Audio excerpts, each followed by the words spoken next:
Mga Karomi TV, mga ka-BBM, mainit-init po na balita.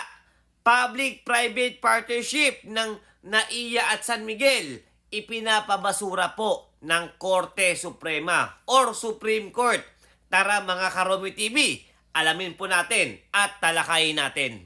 Ito mga Karomi TV, mga ka-BBM, ngayong araw po, ngayong Tuesday, inakyat po sa Korte Suprema or Supreme Court ang iba't ibang mga grupo ng mamamayan. Katulad po ng mga taxpayer, OFW at mga manggagawa ng NAIA. Ang petisyon para ipawalang bisa ang Manila International Airport Authority or MIA Revised Administrative Order No. 1 Series of 2024 at ang NAIA Public-Private Partnership or PPP Concession Agreement na nilagdaan noong March 18, 2024. Kasama rito ang new NAIA Infra Corporation or NNIC ng San Miguel Corporation or SMC.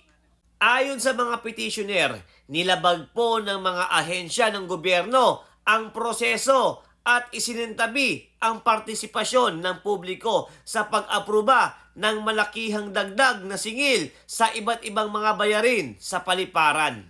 At giniit po ni Atty. Kit Belmonte na walang makabuluhang konsultasyon na isinagawa na walang OFW, airport worker or karaniwang pasahero na totoong narinig bago inaprubahan ang mga taas presyo.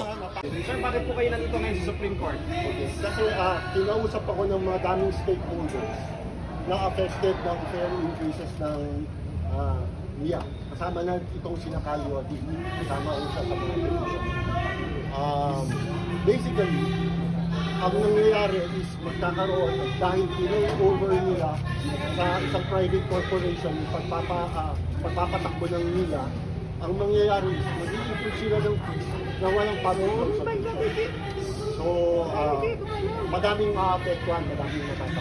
Anong klaseng petition po yung file nyo today? Okay. Nanigurado kami, prohibition to with PRO and maraming alam. No? Doon sa pinasok na kontrata ng gobyerno? Yes. Sa San Miguel? Sa San Miguel. Pinakamalaking tinaas na sa mga tindahan saka sa mga opisina doon sa loob ng airport. Yung mga magtinda doon, dati sinisigilan lang sila ng 700 pesos, ngayon naaabot sa 3,200. Yung dating terminal fee na sinasabing nasa 550 lamang, ngayon aabot ng 950. Halos 100% increases. Samantalang, para ba nagmamadali si Ramon Ang doon sa kanyang return of investment na gustong kuhanin lamang sa loob ng 4 na taon.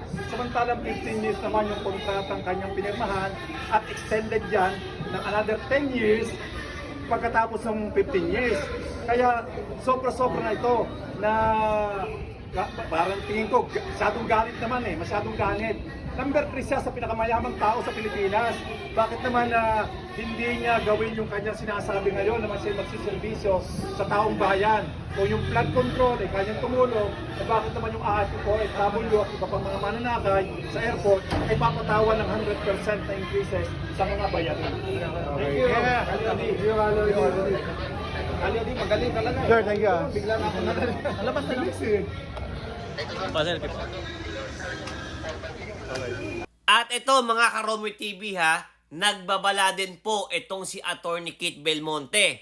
Ang sinabi niya po na magdudulot ang mga dagdag bayarin mula parking fees hanggang passenger service charge ng mga mabibigat na gastusin para mas milyon-milyong biyahero, partikular sa mga OFW at mismong mga empleyado ng NAIA.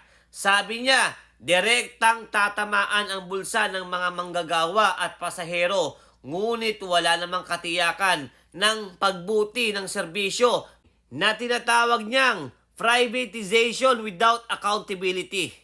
Alam nyo, sa totoo lang mga Karomi TV, mga ka-BBM, nakakaawa po yung mga OFW at mga manggagawa at empleyado dyan sa NAIA, no?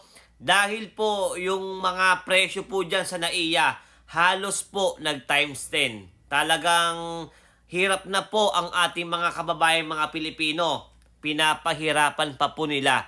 Kaya sa totoo lang mga Karomi TV, mga ka-BBM, agree po ako dito na ipatigil na po yung pagmomodernization diyan po sa NAIA.